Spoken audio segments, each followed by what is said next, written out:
Bienvenidos a otro episodio más de la sesión Posturno, el primer podcast médico de Honduras. Un programa sin salas de espera, donde su médico siempre estará a tiempo y donde abordaremos los tópicos más relevantes en salud, haciéndolo sin agujas y con buena letra. Yo soy su anfitrión, el doctor Alcerro, y esta tarde, debido a múltiples solicitudes de nuestros escuchas, vamos a retomar un poquitito el tema que habíamos dejado previamente con la doctora Sara Sauri, que hablábamos inicialmente un panorama un poco amplio sobre las enfermedades crónicas y nos vamos a adentrar un poco en aquellas que son más comunes. Yo sé que de pronto vamos a dejar algunas de fuera, pero sí va a ser un tema que el día de o esta tarde nos va a afinar un poquitito lo que ya previamente habíamos preparado.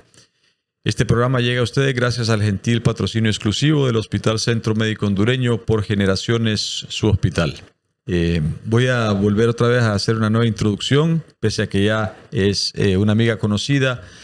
Tenemos con nosotros esta tarde a la doctora Sara Sauri. Ella es médico internista, egresada de la Universidad Nacional Autónoma de Honduras, médico staff del Centro Médico Hondureño, médico también especialista asistencial en infectología del Hospital Escuela Universitario y médico asistencial en la Unidad de Cuidados Intermedios del Instituto Hondureño de Seguridad Social. Como habíamos mencionado también previamente, con amplio interés en investigación y en educación continua, con publicaciones en nuestra revista médico hondureña que ya han sido incluidas como trabajos de investigación clínica. Doctora Sauri, nuevamente bienvenida. Gracias por estar aquí con nosotros esta tarde.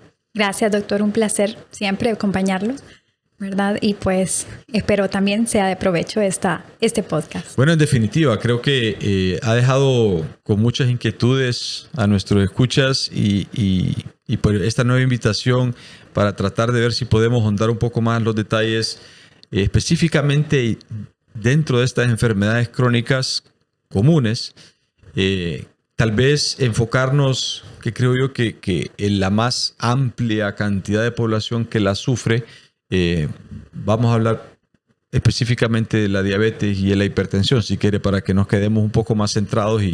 Y yo sé que es amplio el tema, pero tal vez estas que, a mi parecer, espero no equivocarme, pero sí creo que es la que la mayor parte de la población sufre, digamos, dentro de estas enfermedades crónicas. No sé si estoy muy perdido en cuanto a eso. De la realidad. No, por supuesto que sí. Es las enfermedades más comunes que vemos a diario de alta demanda en tanto hospitales públicos como privados, ¿verdad?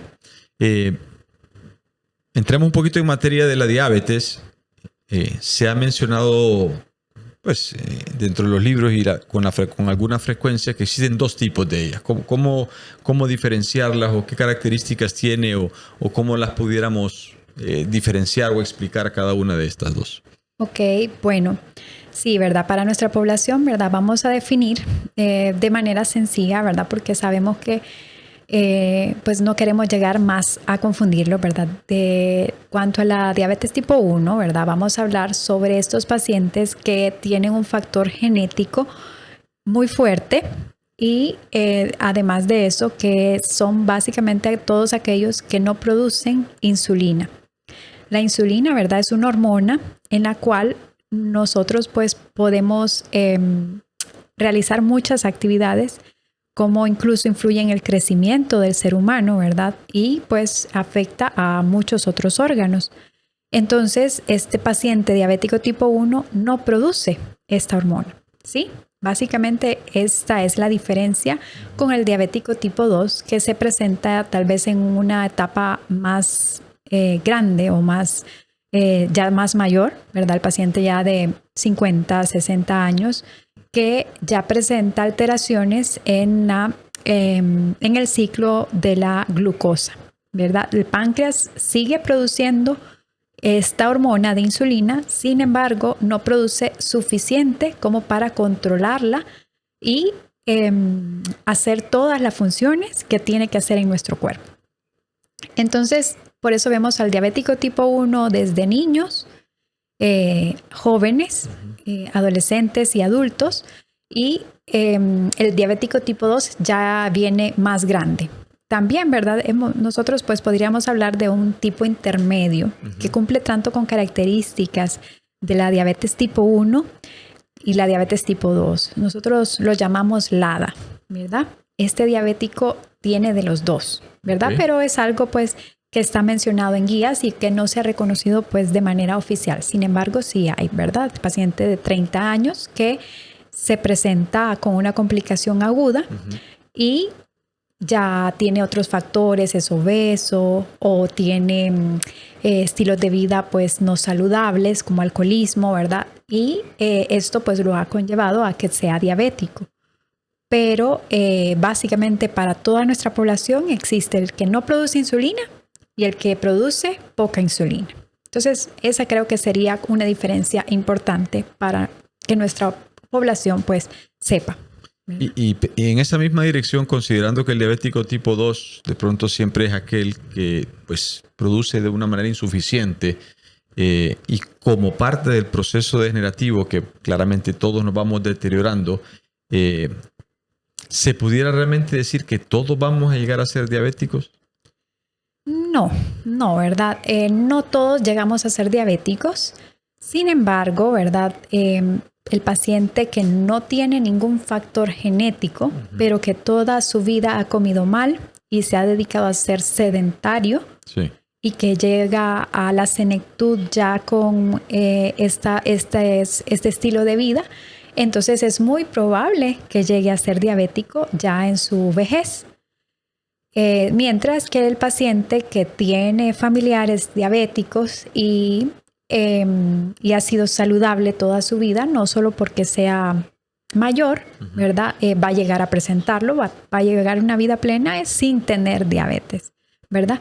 Entonces, eso es importante que sepamos que no es para todos, ¿verdad? Ok. Tampoco, sí. Y luego, ¿cuál pudiera decir que es la presentación típica? O sea, para que el paciente vaya identificando si esto me está pasando, es importante visitar al médico porque puede ser estos signos o síntomas del problema de tener diabetes. Bien, el paciente diabético creo que es uno de los pacientes más importantes de identificar de forma temprana porque la diabetes no solo afecta que no produce suficiente insulina y que no puede controlar los niveles de glucosa, sino que afecta cada órgano del cuerpo antes de que nosotros podamos detectarla. Entonces este paciente generalmente va a llegar con que hace mucho, pues va muy frecuente al baño, ¿verdad? Orina mucho, ¿verdad? Tiene pérdida de peso. Tiene lo que es mucha sed, pasa con mucha sed, pasa con mucha hambre. Ese es el paciente típico que debuta con un problema metabólico como lo es la diabetes. Entonces, este paciente puede llegar incluso, ¿verdad?, como una emergencia, que nunca en su vida ha tenido un problema de, digamos, de glucosa o no se había dado cuenta y llega pues con pérdida de conciencia a la emergencia, ¿verdad? Que lleva todo pálido y sabemos que cuando hacer una simple glucometría, sabemos que puede salir en 600 la glucometría y ya el paciente pues está complicado, llega respirando muy rápido, llega con vista borrosa, con dolor de cabeza. Estos pacientes también, ¿verdad? Se pueden identificar desde la prediabetes, ese es el primer paso a tener diabetes. Sí. ¿Verdad? Entonces, este paciente llega con cambios de coloración en lo que es el cuello, ¿verdad? Que a veces dicen, yo me baño bien, doctora, Claro. yo me baño bien, pero siempre tienen como rayitas negras en el cuello, que ese es un signo de que tienen resistencia a la insulina, el primer paso para pues llegar a la diabetes. También hay coloración en las piernas, un color un poco más oscuro de lo que ellos son, ¿verdad? También es un signo, ¿verdad?, de lo que es resistencia a la insulina. Coloración en las axilas o en las pliegues inguinales también es un signo que nosotros podemos ver entre lo más frecuente, ¿verdad? Pues más o menos ese es el paciente típico. Y ahora que menciona eso de la resistencia a la insulina, que es un término que se ha incorporado con alguna frecuencia ahora, ¿cómo diferenciamos en realidad decir, digo, tengo un paciente que es resistencia a la insulina, pero no es diabético? Entonces, o sea, ¿dónde está la relación o qué es realmente lo que está fallando para que estas características más de manifestaciones en la piel se van a presentar no tanto los síntomas de que tengo sed, tengo muchas ganas de orinadera, sino que son realmente entidades diferentes, pero que están relacionadas. Sí, por supuesto, ¿verdad? Como mencioné, ¿verdad? Es el primer paso para llegar a la diabetes. Sí. Pero hay algunas excepciones, ¿verdad? Que nosotros debemos de abordarlas de forma diferente. Pacientes que producen mucha insulina y vemos que hacen diabetes por esto, pero tienen un tumor, por ejemplo, en el páncreas. Okay. Un insulinoma le llamamos nosotros, que esto es muy diferente a tener diabetes. Claro. Entonces, son diferentes abordajes, ¿verdad? Pero claro, cada uno pues tiene sus propias características. Enfocándonos en el paciente prediabético, que es el que presenta resistencia a la insulina, pues hay que enfocar que este paciente no es diabético, pero hay que tratarlo como si lo fuera. Okay. ¿Por qué? Porque el paciente con un mínimo descuido puede llegar al otro lado. Sí. Y las guías pues nos han orientado a que seamos bastante agresivos al momento de tratar a este paciente. ¿Por qué? Porque entre más rápido lo tratemos, menos probabilidades de que llegue, por ejemplo, a utilizar insulina, que es muy incómodo para algunos pacientes, la mayoría, de hecho, que lleguen a utilizarla y que si la llegan a necesitar, sea pues en un periodo muy, muy largo. Ok. ¿Verdad? Y luego, ¿cómo llegamos a este diagnóstico de que efectivamente tenemos un problema de azúcar elevada, digamos? O sea, okay. ¿Cuáles son los pasos que normalmente se siguen? Si realmente necesitamos algunas pruebas específicas dentro del laboratorio para poder... A mí me da miedo muchas veces porque realmente ya es etiquetar a alguien que con alguna enfermedad crónica y lo escucho mucho en la consulta de pronto que es, mire doctor, pero es que yo soy diabético.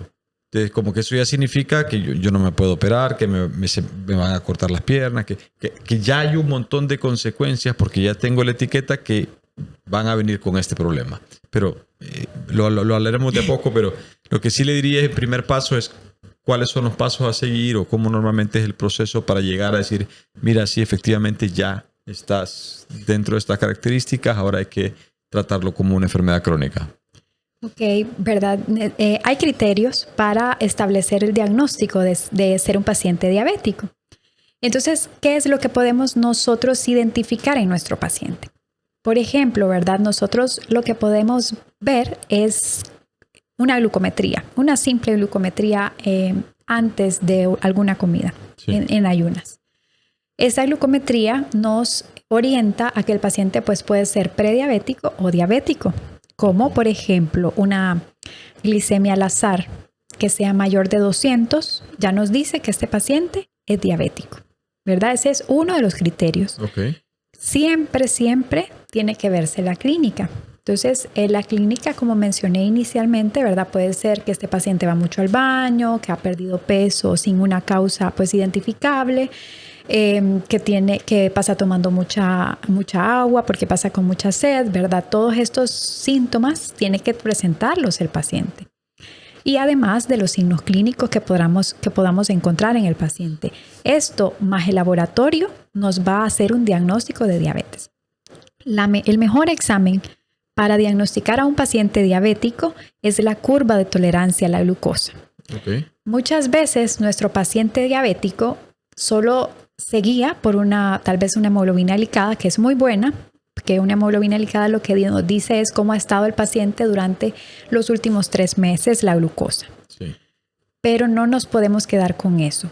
Hay identificados muchos pacientes diabéticos con una curva de tolerancia a la glucosa. Entonces, la clínica más el laboratorio que hagamos con este examen, ¿verdad? Ya nosotros establecemos un diagnóstico y con eso pues damos tratamiento. Y luego generalmente una vez identificado y mencionaba al inicio la importancia en realidad de que esto hay que ser sumamente agresivo en cuanto al tratamiento y el por qué el control es tan importante. Explicarle a la gente en realidad que siendo de alguna manera como una enfermedad silente, porque no nos enteramos hasta que ya los problemas ya los tenemos encima casi que irreversiblemente. Entonces, la magnitud de la importancia, ¿cuáles son esas complicaciones a largo plazo que en realidad de las que estamos tratando de prevenir al final al paciente diabético? Bien, en la diabetes, ¿verdad? Lo que tratamos de prevenir son las complicaciones crónicas, ¿verdad? Lo que va a impedir que el paciente pues tenga una buena calidad de vida, como ser, ¿verdad? Las retinopatías diabéticas, sí, ¿verdad? Tiene que haber un control oftalmológico de nuestro paciente, pues de forma anual, por ejemplo, ¿verdad? Tiene que haber una revisión. Protegemos el riñón de nuestro paciente diabético, ¿verdad? El paciente diabético tiene 3 veces más oportunidad de ser paciente renal que un paciente que no tenga esta enfermedad. Sí. Protegemos el corazón de nuestro paciente diabético porque las enfermedades cardiovasculares se dan más oportunamente en este paciente y, como dijo usted, ¿verdad? Es silente, ¿verdad? Cuando llega este paciente complicado a la emergencia, viene en un cuadro de insuficiencia respiratoria incluso, ¿verdad? Viene incluso en parada cardiorrespiratoria, a veces de los pacientes de sus mismas acidosis que hacen, ¿verdad? O viene con un evento cerebrovascular o como lo que se conoce popularmente, ¿verdad? Como un derrame. Sí. ¿Verdad? Entonces vienen con estas complicaciones, entonces sabemos que hay que proteger cerebro del paciente, riñón del paciente, proteger de que sabemos que la diabetes se mete con todos los órganos y sistemas de nuestro cuerpo. Entonces, incluso todos los vasos sanguíneos pueden llegar a dañarse por la diabetes. Entonces, por eso es tan importante que seamos fuertes con el tratamiento. Y en realidad es, en mi entender, una enfermedad de la microcirculación, la presencia de niveles altos de azúcar en la sangre, como que, pues, si ponémoslo así, como de alguna manera metafórica, va a enmielar pues todas las estructuras, sí, que normalmente deberían de tener una fluidez diferente y esos nutrientes no se transmiten a través de los vasos sanguíneos o hay como un cortocircuito sí, en esos intercambios. Sí, claro. Sí. Lo que pasa, ¿verdad? Es que hay una lesión endotelial a nivel del vaso sanguíneo. El vaso sanguíneo, ¿verdad? O la circulación, como la conocemos, se daña, ¿verdad? Y el flujo no es adecuado.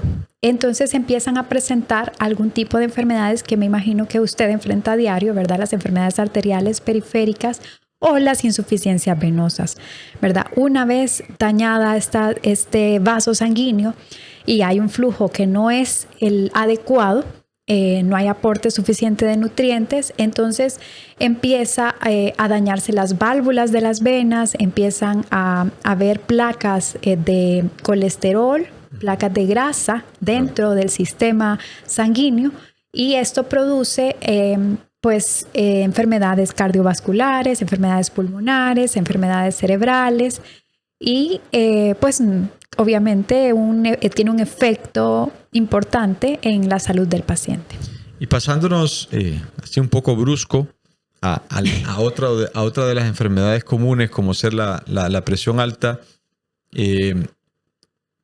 una de las cosas que creo que siempre queda en duda es cómo lograr uno como paciente identificar que tiene presión alta. Porque, de nuevo, muchas veces esto no se siente o puede ser que a veces los síntomas sean muy inespecíficos. Llámese, mira, de vez en cuando me duele la cabeza, pero yo no le doy mayor importancia porque tal vez lo relacionamos con el trabajo, no sé. Pero, ¿qué estrategias existen para poder decirle a la gente, mira, puede ser que eso sea algo que hay que ponerle atención? En el caso de la presión arterial, tratando de hacer un cambio, como le he explicado, un poco diferente, pero ¿qué pudiéramos identificar o cómo pudiéramos decirle a la gente que eso es algo que hay que ponerle atención? Bien, la presión arterial es el asesino silencioso que le llaman, ¿verdad? Como bien dicen, no se siente nada, incluso hay pacientes asintomáticos, andan presiones arteriales de 200/100, por ejemplo, la definimos como un valor arriba, ahora incluso de 120/80. Sí. Las guías europeas, guías americanas casi siempre dicen lo mismo, es mejor tener menos de lo normal que estar en el límite, ¿verdad? Sí. Entonces, este paciente generalmente llega asintomático a nuestro consultorio. La recomendación, ¿verdad?, es los antecedentes familiares. Educar nuestra población a que llegue por lo menos a un control anual básico, ¿verdad? En medicina general incluso, ¿verdad? Entonces llega, se hace su control de presión arterial y el paciente sale hipertenso con 160/80 en una primera toma. Hay hipertensiones de bata blanca, dicen, ¿verdad? Que cuando miran al médico, pues se ponen hipertensos. Sin embargo, este paciente que llega por primera vez a la clínica y presenta 160/80, no. Ya no es de que le vamos a seguir tomando la presión para ver cómo está. Un valor así como ese ya pues nos puede diagnosticar una hipertensión de forma inmediata, ¿verdad? Por supuesto, ¿verdad? Que hay pues mecanismos de cómo tomar la presión arterial durante todo el día para ver cómo se maneja este paciente, pero debemos dirigir un tratamiento específico a esto. O hacerle saber de que sus estilos de vida deben de cambiar, ¿verdad? Como primera línea de tratamiento.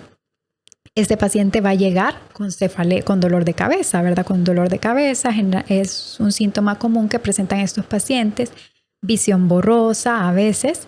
Incluso a veces son referidos de una consulta con oftalmología, por ejemplo, ¿verdad? Porque el oftalmólogo ve e identifica lesiones oculares y ve, no, este paciente ya tiene un papiledema, les dicen ellos, ¿verdad? Y lo mandan referido al internista para que se haga su control de hipertensión, ¿verdad? Esto es como bien común.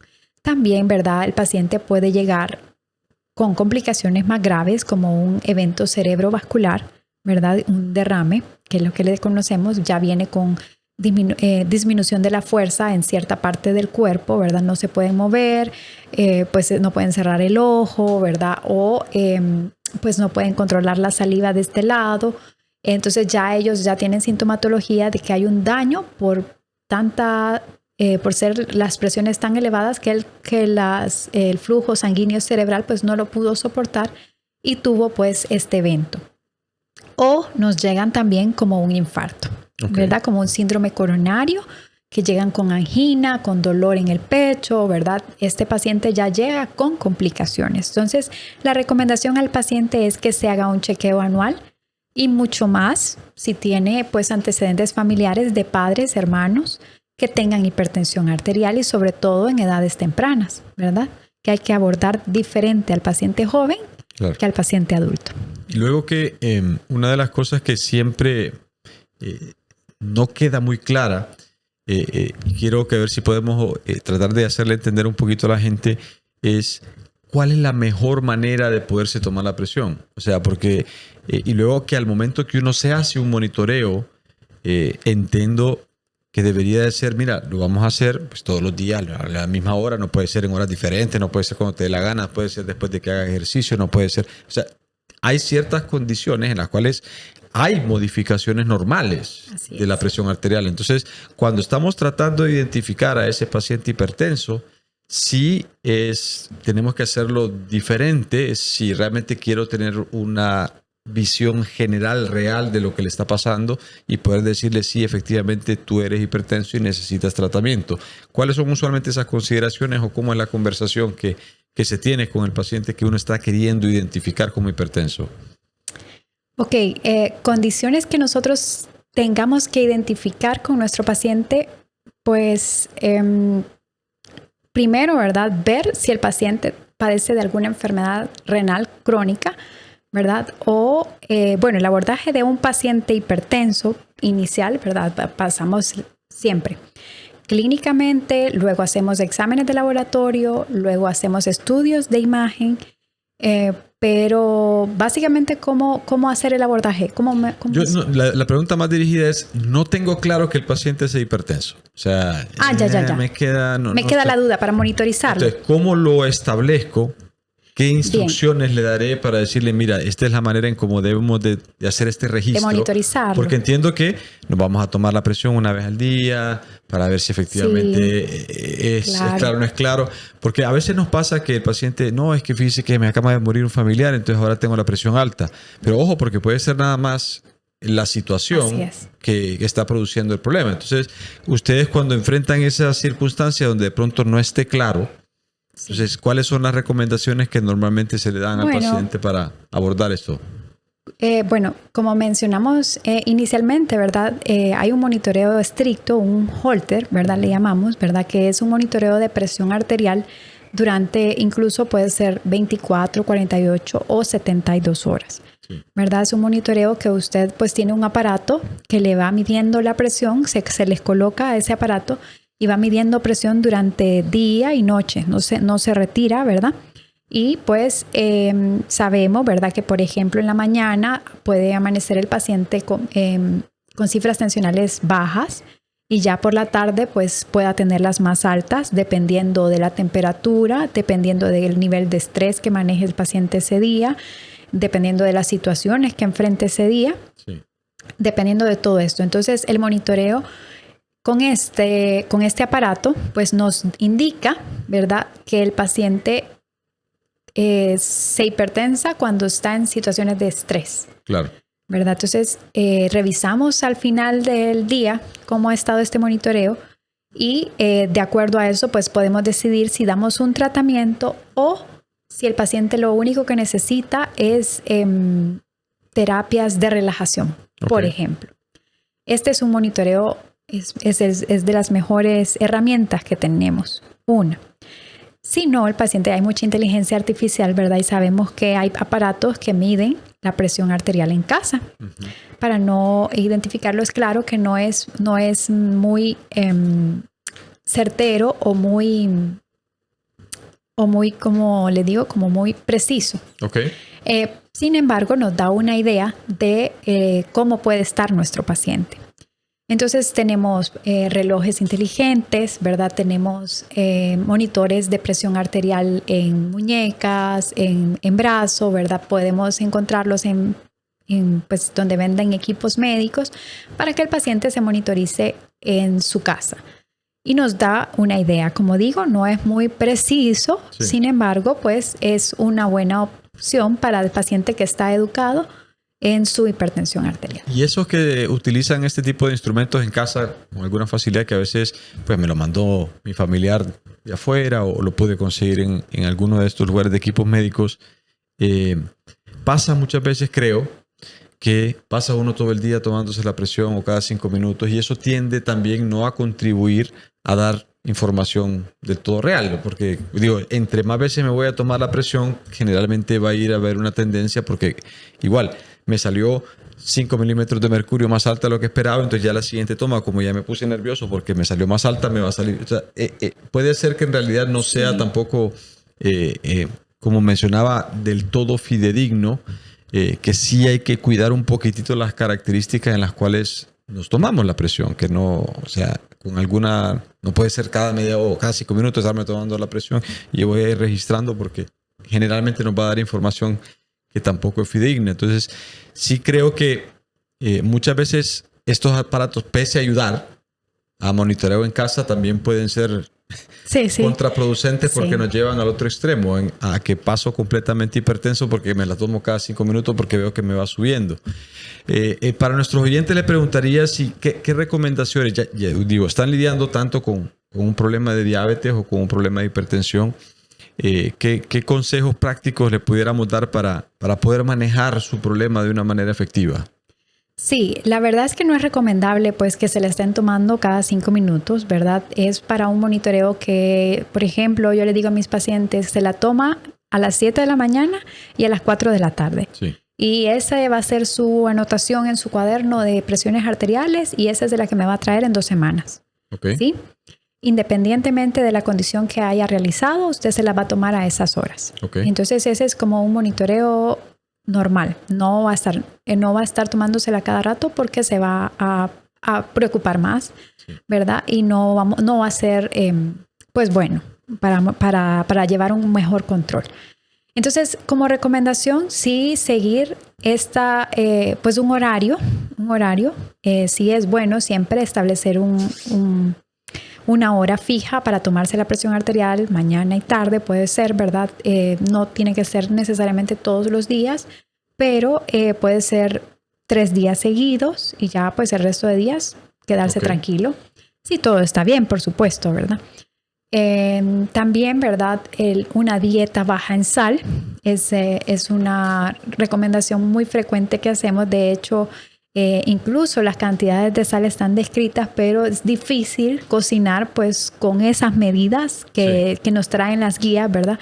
Sabemos que entre menos sal se utilice, se ha visto que hay menor tendencia a la hipertensión arterial. Por lo tanto, todo paciente que es hipertenso o que tiene tendencia a hacerlo, les decimos que hagan este tipo de dietas. Y en general, llevar un estilo de vida saludable, pues este paciente va a mejorar su presión arterial. De hecho, como dije, es la primera línea de tratamiento. La dieta y el ejercicio son las primeras líneas. Si no quiere, pues llegar a usar incluso 2, 3 medicamentos solamente para bajar las presiones arteriales. Y luego en la misma dirección, que pueden ser las recomendaciones muy similares, el paciente diabético, ¿qué le agregaríamos como consejos? Fuera que lo que hemos platicado antes y ahora igual, que bueno, el ejercicio es importante, la dieta es importante, pero ¿alguna otra recomendación particular para el paciente diabético que pudiera llevarse, que también debe de incluir en su estilo de vida? Sí, para el paciente diabético, ¿verdad? No es que tenga que restringir todos los dulces, ¿verdad? Sino que el carbohidrato, ¿verdad? Que es lo que más tenemos a veces en nuestra dieta típica, pues hondureña, ¿verdad? Hacemos bastante pastas, bastante papa, bastante yuca, plátano.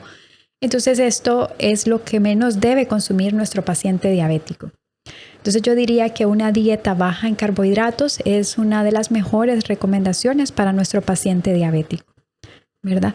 Carbohidratos me refiero a todas las masas, ¿verdad? Todo lo que es basado en trigo, ¿verdad? Lo que es basado en maíz, ¿verdad? Que hacemos las tortillas, el pan, ¿verdad? Todo esto conlleva a convertirse en azúcar de alguna forma en nuestro paciente diabético. Sí, porque muchas veces se ha tildado que hay una relación íntima entre el dulce, ¿no? El dulce y el paciente diabético, o el dulce y el azúcar, y no necesariamente se ha logrado identificar que el carbohidrato es más dañino, que diría yo, y luego que también poca gente creo que tiene la capacidad de comerse una bolsa entera de dulces, pues, pero sí tiene una capacidad de poderse comer una bolsa entera de pan. Así es. Y luego que probablemente la carga de azúcar a partir de esos carbohidratos vaya a ser mucho más. Entonces, sí creo que transmitir el mensaje de que no se trata tanto de dulce, sino más que lo que debemos de cuidar, como lo mencionaba, ese detalle aparte de los carbohidratos es como lo más importante, pues, porque tenemos mucho más facilidades para ello. En definitiva, creo que hemos aprendido muchísimo el día de hoy con respecto a estos problemas de enfermedades crónicas, particularmente de presión alta y diabetes, pues sus síntomas, diagnóstico y cómo un poquito ir identificando en caso de que pudiéramos tener ese problema. ¿Alguna cosita puntual que tal vez se nos haya quedado, que usted dice, mire, que siempre me gusta decir esto importante para mis pacientes, tanto diabéticos, hipertensos, que quisiera compartir? Bueno, pues para todos nuestros pacientes diabéticos, ¿verdad? Hipertensos, son un conjunto de enfermedades, ¿verdad? Que no vienen solo en una. Entonces, el paciente debe de ser, como manejarlo como un todo, ¿verdad? Buscar problemas más allá, como los problemas tiroideos, lo que son los problemas hepáticos, los problemas del colesterol. Sabemos que todos estos vienen relacionados en el síndrome metabólico. Entonces, si el paciente es hipertenso, hay que buscar diabetes, ¿verdad? Si el paciente tiene diabetes, hay que buscar hipercolesterolemia o hipertrigliceridemia. Entonces, no se queden solo con esto, ¿verdad? Y también que sepan que entre más entiendan su enfermedad, entre más estudien, entre más se eduquen, entonces van a llegar a vivir mejor, ¿verdad? Entre menos le crean a la vecina, por ejemplo, por decirlo así, entonces ese paciente va a llegar a un mejor control y va a procurarse un mejor estilo de vida y va a tener una salud pues óptima. Entonces creo que el aprendizaje, tanto ellos nos educan a nosotros como nosotros les brindamos educación, esto es lo que buscamos en nuestro paciente. Entonces creo que eso es importante, que busquemos hacer las cosas bien y que no nos sintamos etiquetados por ser paciente diabético o por ser paciente hipertenso, ¿verdad? Magnífico. Creo que es importante. Gracias, doctora Sauri. Siempre un placer tenerla aquí con nosotros y queda acá ampliamente invitada para futuras citas. Creo que todavía tenemos mucho por abordar. Así que de nuevo agradecerle que haya compartido con nosotros esta tarde. Muchas gracias, doctor. Y para todos los que nos escuchan, hasta la próxima.